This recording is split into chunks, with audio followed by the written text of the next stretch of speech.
Hello Star Wars fans, and welcome to episode 42 of Journey into Legends. Today we are going to be reading X-Wing Wraith Squadron by Aaron Alston.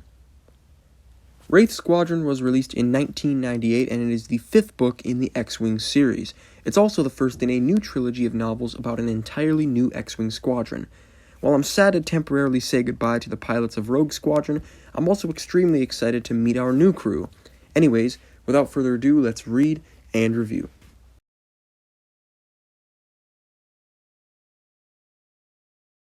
Alright, so of course, this book introduces us to a new group of pilots called Wraith Squadron, which is easily the best part of this book.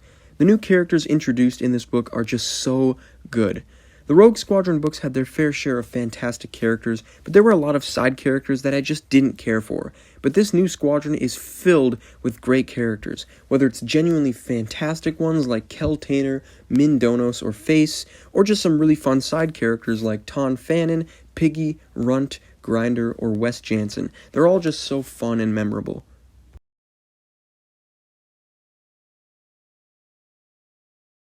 Alright, so one of the most important aspects of the X-Wing series is the Starfighter battles, and how well the author can capture the energy of the action.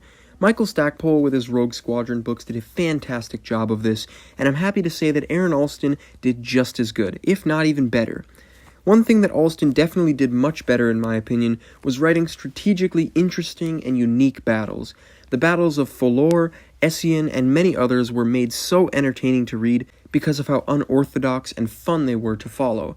The Battle of Folor specifically is one of my favorite space battles in the EU so far, despite it being relatively small in scale.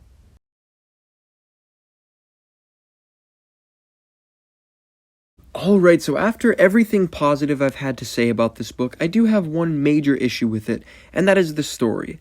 Although individual battles were fun to read and the characters were very entertaining and memorable, the book's plot was extremely lackluster.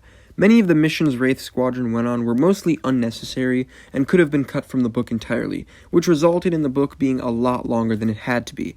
I enjoyed the Wraith's commandeering of the Nightcaller, but them hopping around the galaxy posing as the ship's crew went on for way too long, and didn't make for a very interesting plot structure.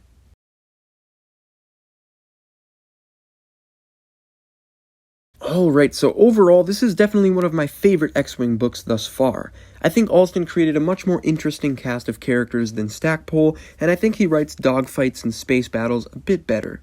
But Alston's biggest weakness in this book was a lackluster story and plot structure, and the book ended up being too long and drawn out.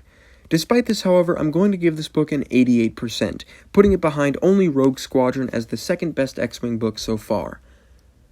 Don't forget to like, comment, share, and subscribe, and stay tuned for my next video where I'll be continuing the Wraith Squadron trilogy with the 6th X-Wing book, Iron Fist. See ya.